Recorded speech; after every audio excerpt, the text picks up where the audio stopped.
Magandang umaga mga kahuan, narito na ating ulat panahon ngayong araw sa Pilipinas. Ito ang ating update sa magiging tayo ng panahon sa susunod na 24 oras. Wala pa rin tayong binabantayang low pressure area o anumang sama ng panahon sa loob at labas ng ating Philippine Area of Responsibility na maaring maging bagyo sa mga susunod na araw.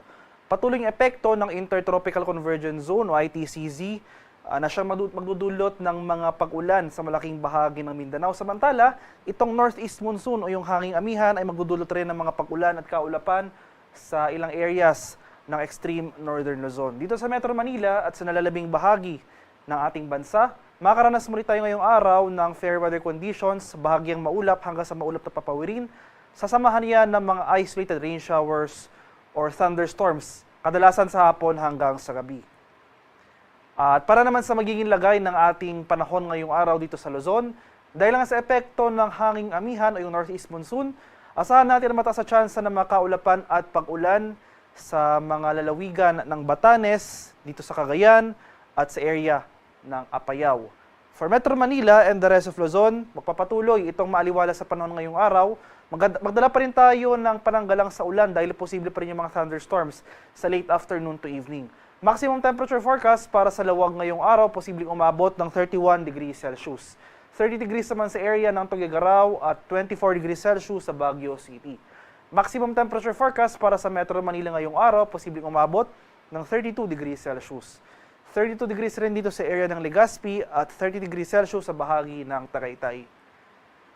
Sa mga areas naman ng Palawan, Visayas at sa Mindanao, itong ITCZ magdudulot ng mga kaulapan at mga kalat-kalat na pag-ulan, pakulog at pagkilat sa malaking bahagi ng Mindanao. Ngayon pa lamang, itong southern portion ng Mindanao nakakaranas na ng mga pag-ulan. Asahan natin na mas rarami pa yung mga lugar na uulanin pagsapit ng hapon hanggang sa gabi. Kaya maganda tayo sa mga posibleng banta ng pagbaha at pagguho ng lupa, lalong-lalo na kung tuloy-tuloy ang pag-ulan na ating mararanasan sa malaking bahagi ng Mindanao. For Palawan at sa malaking bahagi naman ng Visayas ay maaliwala sa panahon rin ang ating haharapin ngayong araw. Nandiyan pa rin yung mga tsansa ng mga pag-ulan na dulot ng thunderstorms. Maximum temperature forecast para sa Kalayaan Islands at Puerto Princesa ngayong araw, posibleng umabot ng 33 degrees Celsius. 32 degrees naman sa area ng Iloilo at Cebu at 32 degrees Celsius sa bahagi ng Tacloban. Maximum temperature forecast para sa Cagayan de Oro ngayong araw, posibleng umabot ng 31 degrees Celsius. 32 degrees naman sa area ng Davao at 32 degrees Celsius sa bahagi ng Zamboanga. Sa kalagayan naman ating karagatan sa kasalukuyan, wala nang nakataas na gale warning sa anumang baybay na ating kapuluan.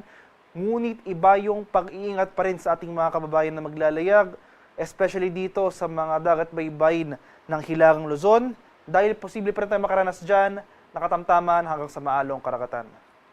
At para naman sa ating 3-day weather outlook sa mga susunod na araw, patuloy na magdudulot ang amihan ng maulap na kalangitan at mga pag-ulan sa mga lalawigan ng Batanes, Apayao at Cagayan. So itong areas sa extreme northern Luzon, for the next 3 days, asahan pa rin natin ang mga kaulapan at pag-ulan na dala ng amihan. And starting on Thursday, inaasahan natin ang panibagong bugso o surge ng northeast monsoon. So malaking bahagi ng Hilagang Luzon, maapektuhan na ng hanging amihan. Asahan natin na bababa yung thunderstorm activity, at so mababawasan yung mga malalakas sa pag-ulan na dala ng thunderstorms.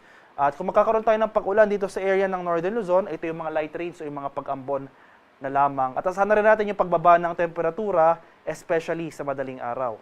Samantala, itong ITCZ or Intertropical Convergence Zone, patuloy na magdudulot ng mga pag-ulan at kaulapan sa malaking bahagi ng Mindanao. Inaasahan natin na aakyat ito in the coming days.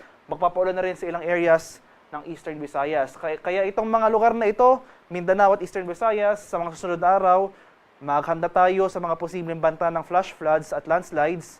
At lagi naman tabi sa mga weather updates sa pinapalabas ng Pag-asa. Sa mga lugar na hindi ko nabanggit for Metro Manila and the rest of the country sa mga susunod na araw, asahan naman natin magpapatuloy itong fair weather conditions.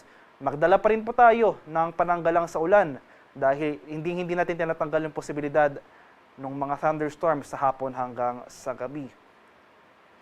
At yung haring araw dito sa Kamanilaan ay sisikat mamayang 6:02 ng umaga at lulubog naman mamaya sa ganap na 5:24 ng hapon.